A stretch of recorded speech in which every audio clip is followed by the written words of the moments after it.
কি সরকারকে ভোট দেয় নাই? আমি নিজের টাকা খরচ করে আমার সরকারকে যা ভোট দিয়ে এখান থেকে গাড়ি ধরে আমার 2600 টাকা দিয়েছে। আমি হাত পা ধরছি, তাও আমার কোনো শুনে নাই।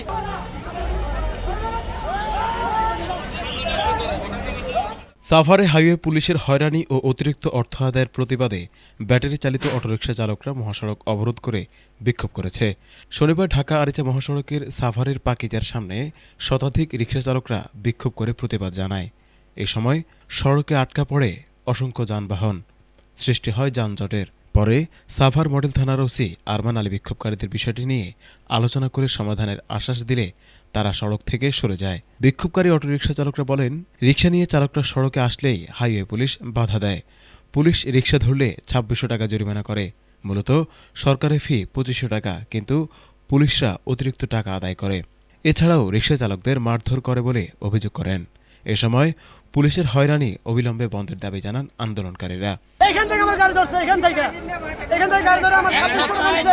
আমি হাত পা ধরছি, তাও আমার কোনো শুনে নাই।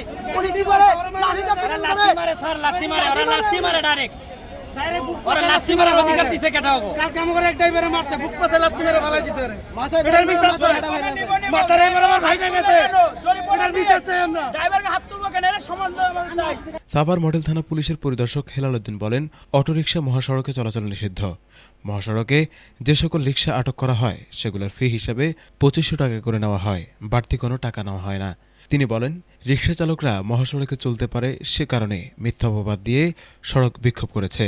তাদেরকে সড়ক আইন মোতাবেক মহাসড়কে উঠলে জরিমানা করা হবে। হয়তো দিনে 1% হতে পারে।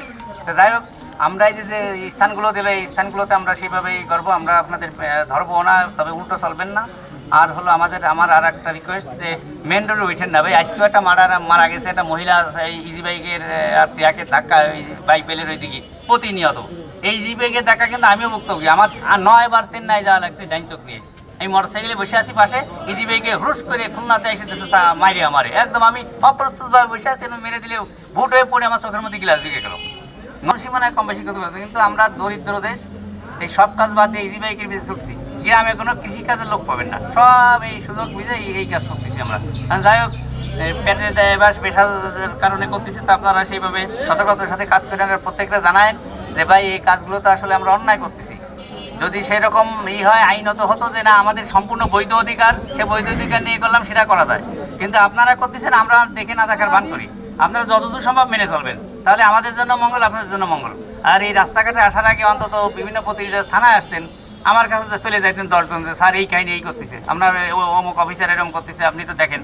আমি তো কেউ ছাড় দেবো না, কারণ কেউ সাথে খারাপ ব্যবহার করবে বা এই অন্যায় কোনো কাজ করবে, এখানে তো আমি এখানে দায়িত্বে আছি, উনি এখানে আছে, ওনার উপরে আরেকজন আছে, আরও উপরে আরও অফিসাররা আছে, সেই হিসাবে জানেন। কিন্তু হুটহাট করে এইসব করেন না ভাই, তাহলে সবার জন্যই অমঙ্গল।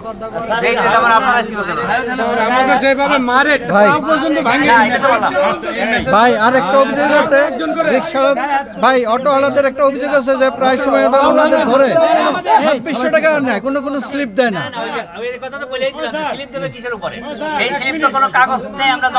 তাহলে 2600 টাকা কি ব্যাংকে জমা যায় ভাই? না না, তাহলে 2600 টাকা কি ভিত্তিতে নেয়? না না, যে কোনো প্রতিষ্ঠানে যে কোনো তো আপনি যখন টাকা নেবে অবশ্যই স্লিপ দেবে। না না, শোনেন, স্লিপটা তো দেওয়া হয়, জমা দিয়ে আমাদের কাছে